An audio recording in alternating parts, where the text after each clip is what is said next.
Another communication message or lesson that I think has always had some value and will continue to have.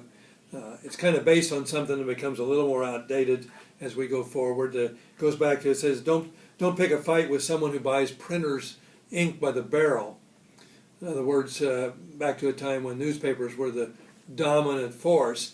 They're not somebody to get in a fight with. And I learned that and had it reinforced when I was in the legislature. One of the issues that at that time was very prominent was the death penalty.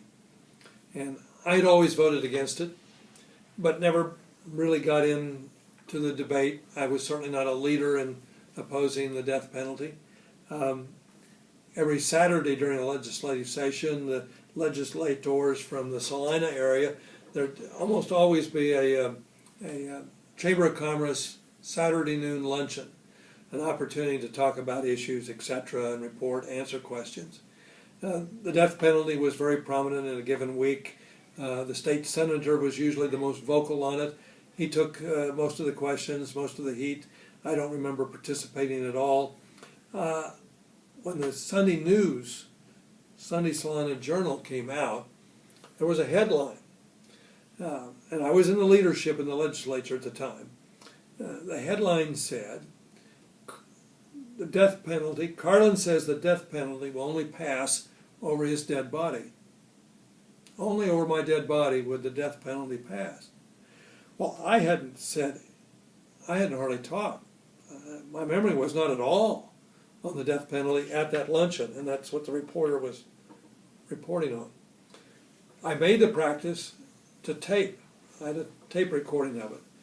So Sunday newspaper, Monday I'm going into the Salina Journal. I bring my tape recording, get a few minutes with the reporter, show him, he's nodding. I leave feeling confident that this is going to get straightened out and there's going to be an apology the next day that unfortunately they had misquoted me.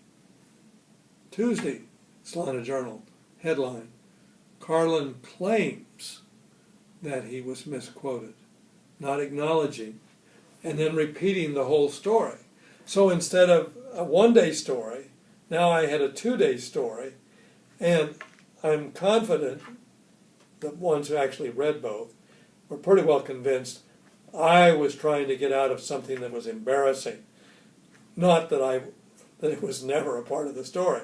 And so it's always been my example, my experience of sometimes when you're in communication and you're misquoted, sometimes you just have to bite your lip and go on.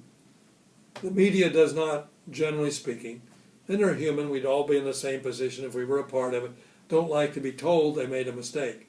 So only a few have a routine, small little hidden section where they acknowledge that they made a mistake or misinterpreted a particular statement.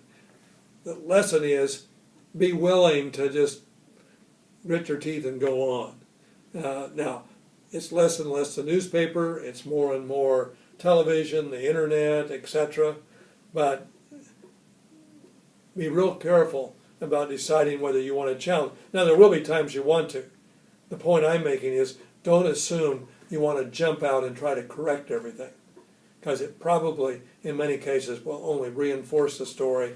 You will fail to get the correction, and you'll end up in a far worse situation than you would have been if you'd have just accepted and gone on and not make a big issue out of it.